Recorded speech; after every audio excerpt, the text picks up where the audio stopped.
Hey everyone, my name is Krista May and welcome back to my channel and an exciting project that we're going to be doing today. Today we're going to be making a corset for Renaissance Fair. As you can see, I have the corset on right now. I actually wore it to Renaissance Fair yesterday, which was super fun and a huge blast, and I had a great time with my friends. I will be showing you how to make a corset. I'm pretty beginner at sewing, so if you don't feel like this big of a project is something that you're comfortable with, honestly, I didn't think I could do it, but I did it and it turned out really well. So have confidence in yourself, try this out. To draft our pattern for this corset, we'll be using the duct tape method. This will ensure that the pieces that we're cutting out from the fabric fit our body a lot better than what you could get from a standard pattern. If this isn't something you've done before, it's pretty simple. I do recommend having a buddy, but if you don't, maybe stretch your arms a little bit before. Without further ado, let's get started.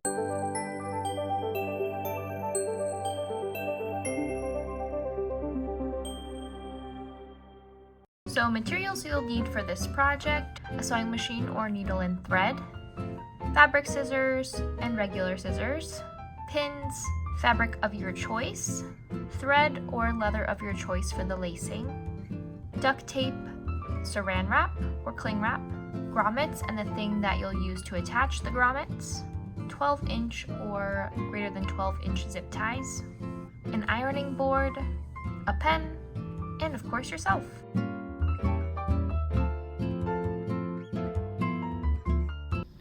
Alright, you're gonna need your plastic wrap, and then you're gonna need your duct tape. And I think one should be enough, but I'm always come prepared. I got two. Okay, so you're literally gonna wrap yourself like a little burrito. I recommend starting in the middle here. A little neat trick is that cling wrap sticks to itself very well. Wrap yourself a good few times. I recommend also wrapping semi-loosely because you don't want an extremely tight corset. I think I already feel that I wrapped kind of tight, but that's okay. Our seam allowance will save us. What I'm going to do now is I'm going to come around and wrap this up over my shoulder, kind of like a crisscross, and then back around up over my other shoulder, and do that another time. You know that thing you do in gym? Yeah, this will come in handy. I should have done that in the beginning. Unless the way it was going doesn't work like that. Cut yourself away from the... Next, we're going to use the duct tape, and we're going to duct tape ourselves. What I've seen online is to kind of wrap your torso horizontally, and you can do a crisscross for your upper part or the bodice part, or you can just do vertical straps. I've seen it both ways. We're gonna start with the torso, wrapping it horizontally because that I just feel most comfortable with. Don't worry about it not being even. That's not what we really care about right now.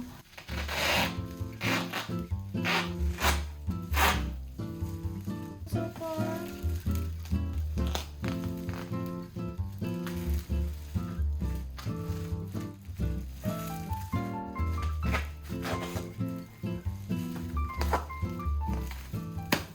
And make sure you tape as low as you want to go with the bottom of your corset. I'd probably want to keep it around belly button or a little bit lower level. Okay, so now that I've got most of the torso covered, I just need to get this back piece. But I am going to start the straps.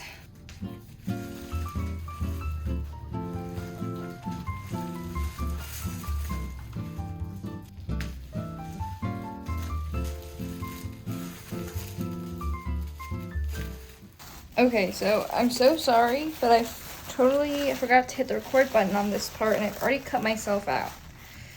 I've already freed myself. I can't walk back in. But once you've got your horizontal straps and it's all wrapped around, what I did, and I can just show a side, for example.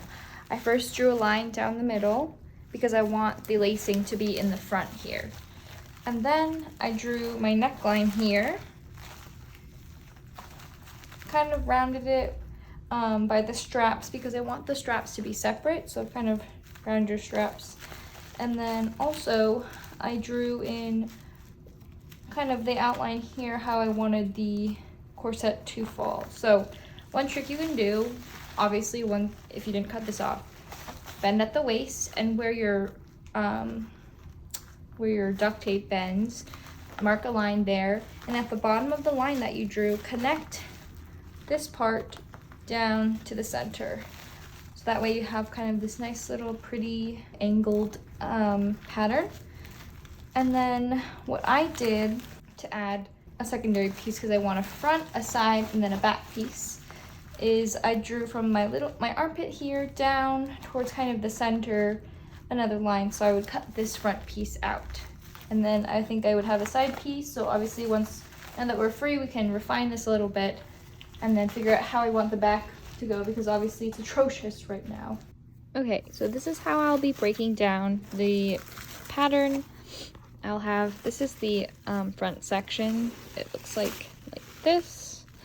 So this is kind of the armpit area, breaking this down as the first front piece, like I said. I also took a little bit off here because I do want there to be space to do the lace up. And then here, this is where my arm would come out. It's really hard to see because I don't have a Sharpie, but I have a line coming down the middle here. So this is my second section here. And then I drew a line for the back piece, and that'll be my third section. And then we've, of course, got the strap that I outlined. And so that's it. So I'll cut this out now and show you what it looks like. Okay, I cut my pieces out. So here we have the front bodice, the side panel, and the back piece, and the strap. So make sure you guys label these so you don't forget which is which. And then we're gonna lay out our fabric and then cut them out. And then for the other side, we just flip it and cut that side out. So I've laid out my fabric here, and there really isn't a right or wrong side technically to this fabric, since it is some random linen that I got from the thrift store. But there is obviously a little bit of a difference between the patterns. So I guess technically you could call this more duller side the wrong side, but I'm going to lay out my pattern on here and show you what that looks like. So I've got my pattern pieces laid out on my fabric, and I've chosen to lay these out on the vertical design of this, and that's what will make this maybe a little bit trickier, is just making sure that the mirrored version of these pieces match up. So I'm going to go ahead and outline these, and then also add a seam allowance here. So I'm probably going to add like a 1/2 inch of seam allowance as well to the border of the pattern, because the pattern does not account for seam allowance, and if you don't add seam allowance, you won't be able to fit your piece.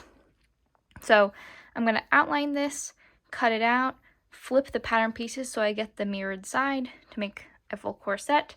And then I'm also going to do the same thing again twice for the lining layer. And for the lining layer, instead of having it be this vertical orientation of the pattern or the fabric, I'm actually going to use the horizontal version. So I'm going to have basically a double-sided corset. But I think that'll be fun and a lot easier design-wise.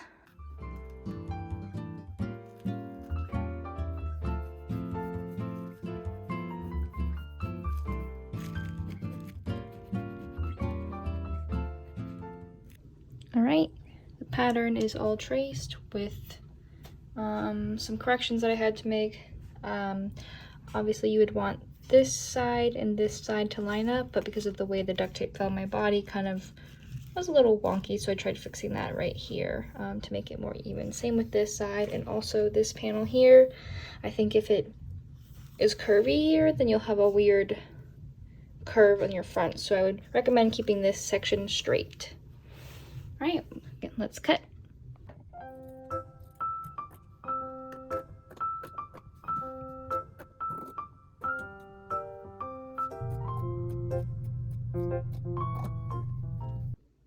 I have all my pattern pieces cut out now. I've got my outer layer and my inner layer, and so my lining here, and it's also wrong side facing out right now, so it looks kind of dull.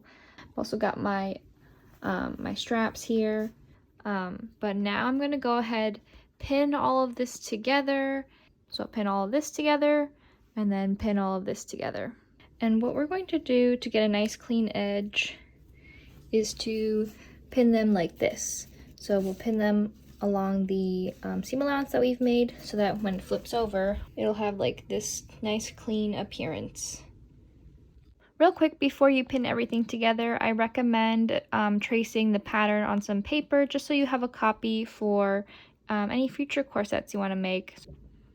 I've pinned everything together, so now you can kind of see the shape that it's taking. This is the back panel, side panel, front panel, and these are the straps. So I'm going to go ahead and do a straight stitch along my basically 1/2 inch seam allowance on all of these panels, and then I think we will be connecting this panel to this panel, right sides together. So here's a closer look at the amount of seam allowance that I'm giving myself. It's about 1/2 inch, and I'll be doing a straight stitch along this line here. If your fabric is a little bit thicker than maybe like a typical cotton or linen, maybe not a linen or like a bed sheet, I recommend going in with one of these thicker needles. These 116s. I actually don't really know how to read it. These are universal needles, but you can also get denim ones. So I noticed that I was getting a lot of issues with my tension and it bird nesting, I think is the term. So a lot of the top thread was like catching on the bottom and it was making a whole mess. So I really recommend getting a different needle if you're having issues with your tension.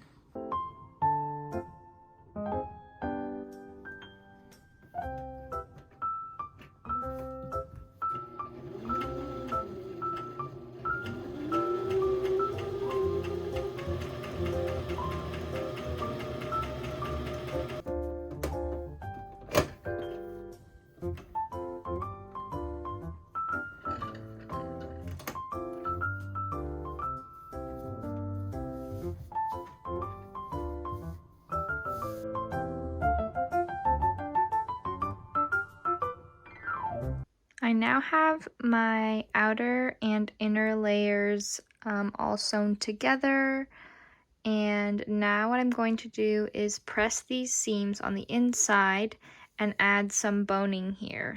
So I'm going to press these seams and then sew a straight stitch on either side to fit in some boning.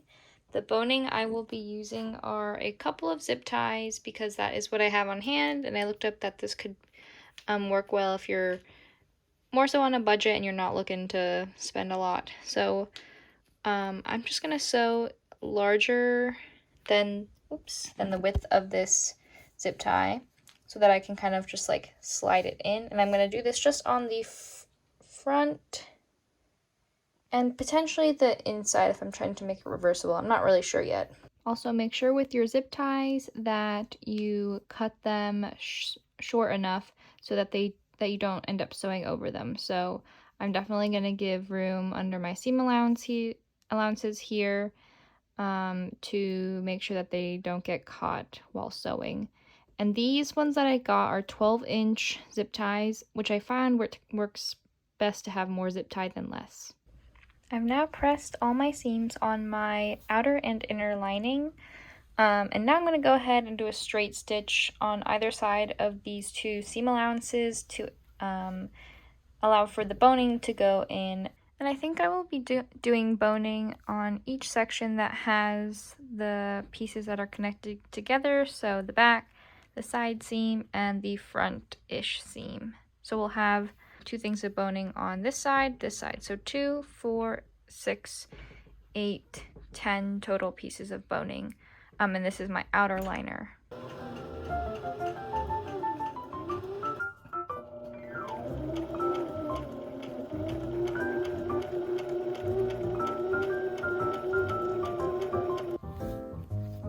What's my manager saying? Is it saying it's time for a pet break? Yeah? It's time to take a break?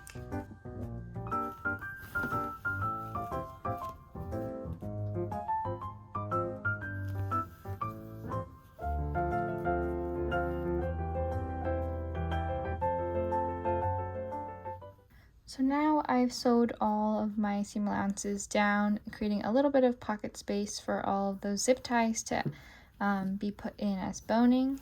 So we're going to go ahead and test one. I was testing them all along the way to make sure they fit, but we'll see what it looks like when we put the boning in and where we need to cut the excess off.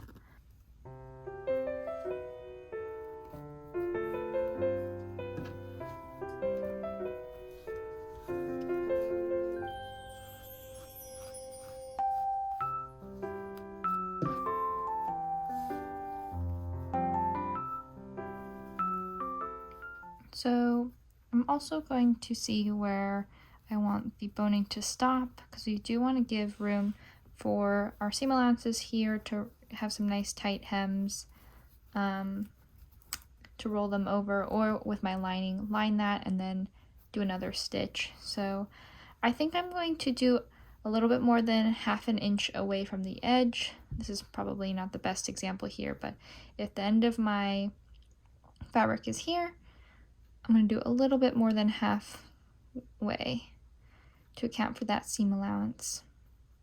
So about there, about this much space. And I'll do the same for the bottom here, so I'll take it up probably to right here.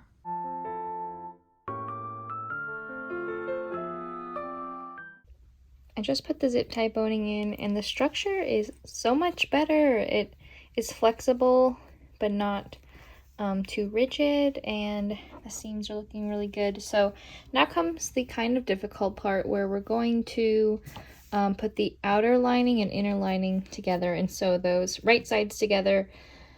And oh boy, this feels like a chore, but it's got to be done. So we're going to pin this all together and then sew it, and I'm going to leave maybe this bottom panel here open, or maybe one of the side panels open, so that I can flip it inside out to that right side and then seal it up from there.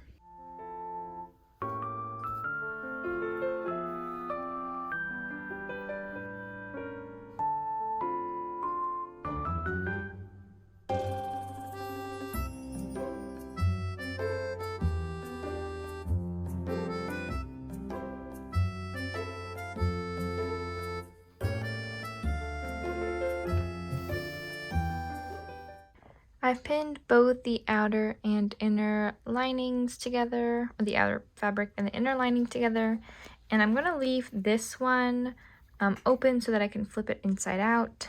And we're going to start sewing now. So I've got right sides on the inside, I've got the boning in, and we're all set.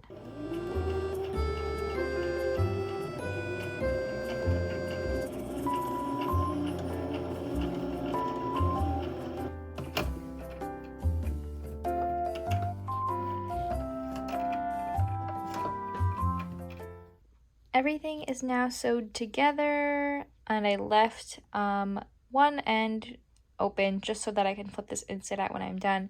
But I'm going to go ahead now and trim my seam allowance down to about 1/8 of an inch, so about that much. So when I flip this inside out, I'm also going to do another, I guess, layer of sewing across right here, which will hopefully capture these ends and prevent them from fraying.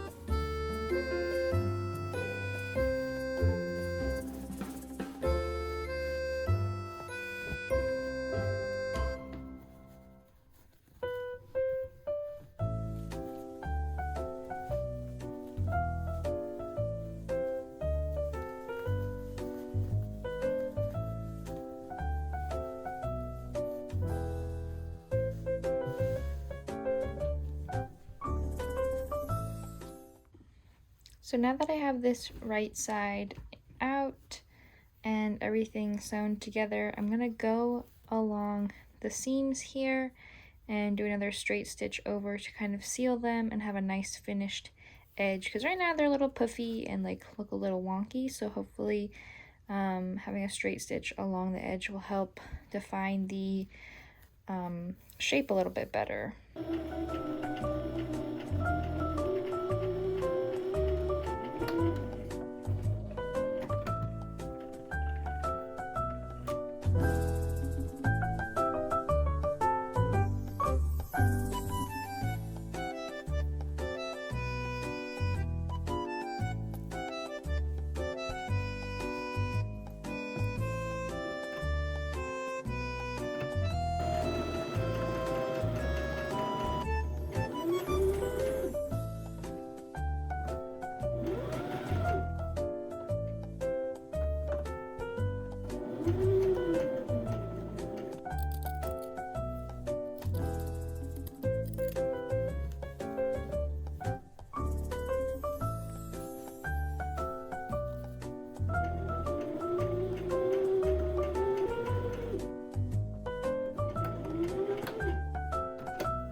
this is how my corset is looking after finishing all the seams and the edges.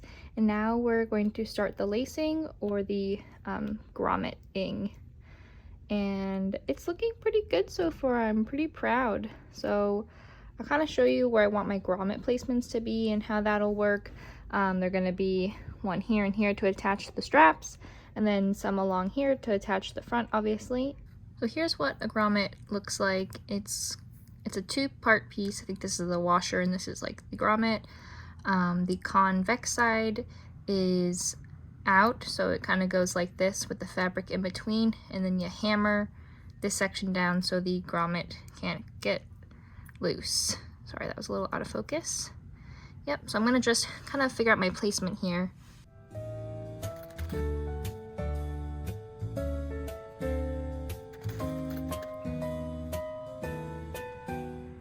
And this is the grommet kit I'm using. I'm using the 3/8 inch grommets. It's just from Home Depot. It's pretty basic. It's one of the ones that you kind of have to bang yourself. But I realize I may not have enough grommets for this. So I don't have enough because I tested 2 out on some other fabric. I'm wondering if I could kind of try to pry these open, because I literally only need 2 more, which obviously they're right here for the back side. It's just kind of frustrating, but I'm gonna see if I can kind of like free these to reuse them, which obviously like grommets aren't supposed to be reusable, but we'll see. I managed to get it out. I don't even know if this is gonna work. Like, look how scrappy and messed up that is. But I guess we'll see. I really don't want to have to go to the store and buy like a whole nother one just for 2 that I used to test it out, which, you know, testing is always good. I recommend that, but in this case it made put me at a disadvantage. Kitty.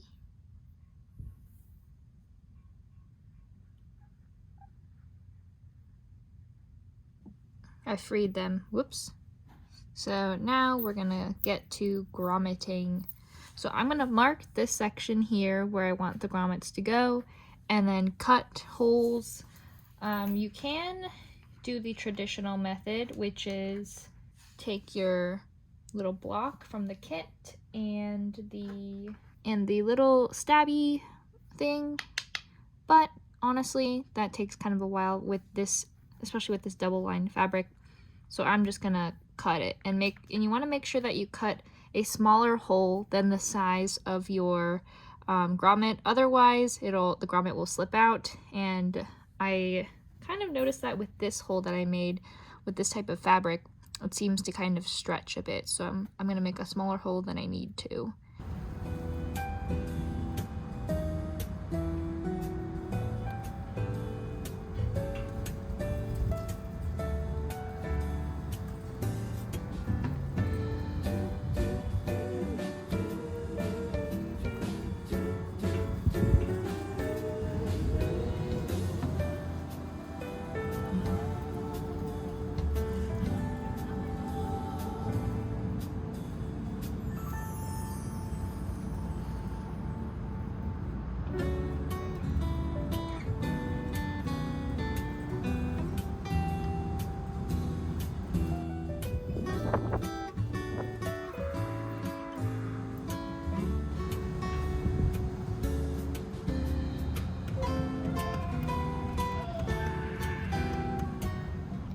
So I'm coming across an issue with these grommets.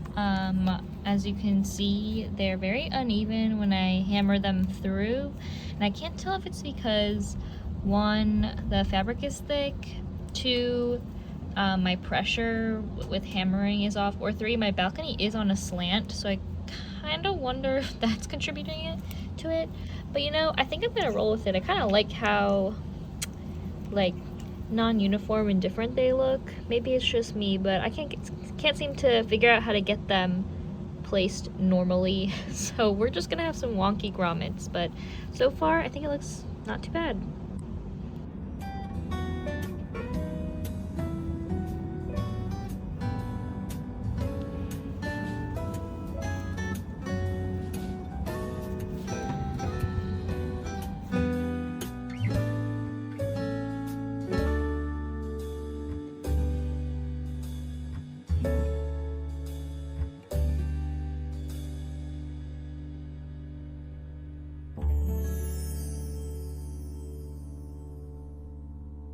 Thank you all so much for watching this corset tutorial. I hope this inspires you to create your own, and if you do, please tag me on Instagram at ChrissaMay. I love to see your creations.